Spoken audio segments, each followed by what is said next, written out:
ہمیں عالم و قاری حافظ قرآن بننا ہے، مدرسہ اکرما میں ہم کو بھی انسان بننا ہے۔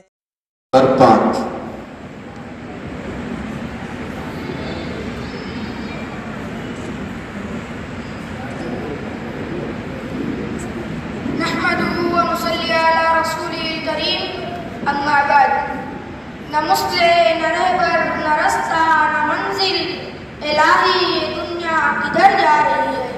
صدر عالی قدر، اصحاب عدل و میزان اور سامعین باتمکین، چشم بینا اس سوئی ہوئی امت کے لیے ایک پختہ کار مسلح کو تلاش کر رہی ہے۔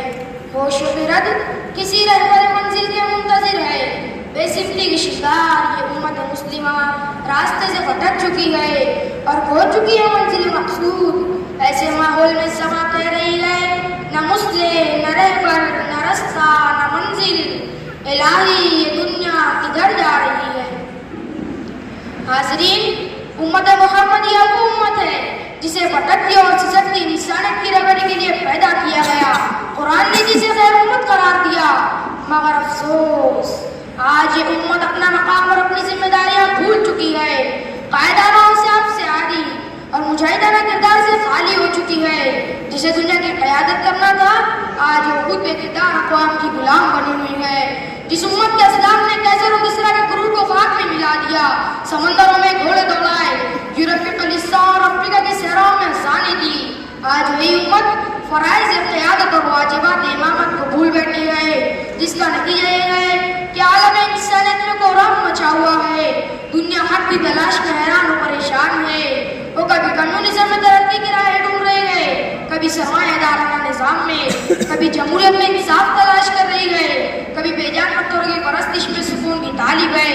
لیکن اسے ہر طرف ناکامی اور تاریکی کا سامنا ہے، اور ایسا کیوں نہ ہو جبکہ دنیا کی قیادت وہ لوگ کر رہے ہیں جنہیں نہ سچائی سے واسطہ ہے نہ امانت داری سے، جو حق کے دشمن ہے اور باطل کے دوست ہو، جن کی حکمرانی میں قتل و غارت گری کا بازار گرم ہے۔ آئے دن حملے ہو رہے ہیں، خواتین کی عصمت تار تار ہو رہی ہے، امیر امیر تر ہو رہا ہے اور غریب غریب تر، جن کا حال یہ ہے قوم کے غم میں ڈنر کھاتے ہیں حکام کے ساتھ، اور انجل لیڈر کو بہت ہے مگر آرام کے ساتھ۔ آج دنیا کی قیادت کرنے والے اپنے لیے کروڑوں کا محل تعمیر کر رہے ہیں، اربوں کی جہاد میں سفر کر رہے ہیں، فائشتہ ہوٹلوں میں شراب و خواب کی محفل سجا رہے ہیں۔ انہیں نہ خود اپنی منزل کا پتہ ہے نہ اپنا راستہ معلوم، بس اسی لیے ہر باشعور انسان کہنے پر مجبور ہے، الہی یہ دنیا کدھر جا رہی ہے۔ سامعین، ایسی بے صفتی کے ماحول میں امت محمدیہ کو بیدار ہونا ہوگا اور اپنا فرض منصبی نبھانا ہوگا۔ اسے یہ سمجھنا ہوگا کہ راہ مستقیم پر گامزن رہنا اور دوسروں کو سیدھی راہ دکھلانا اس کی بنیادی ذمہ داری ہے۔ اسے دنیا کو بتانا ہوگا کہ ہادی اور رہنما وہ ہوتا ہے جس کے دل میں قوم و ملت کا درد ہو، جو اپنی قوم کے لیے اپنا سب کچھ قربان کر دے اور اپنا سرمایہ حیات دماغ میں جمع کر دے۔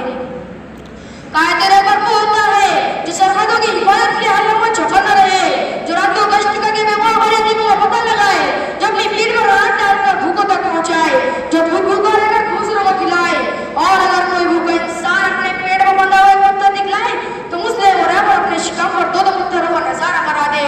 ہاں، ہمیں دنیا کو یہ بھی بتانا ہوگا کہ قوم کا رہبر بدعمل میں 1 روپے کی بھی خیرات نہیں کرتا، لیکن اپنی ضرورت سے بچا ہوا وظیفہ بیت المال میں جمع کر دیتا ہے۔ قوم کا رہبر ایسا بھی ہوتا ہے جس کے بچے پرانے کپڑوں میں دکان ادا کرتے ہیں۔ مسلم قوم کو ہوتا ہے جو اس احساس کے ساتھ راتوں کو جاگتا ہے کہ اگر میں بھی سو گیا تو میری قوم کا کیا ہوگا۔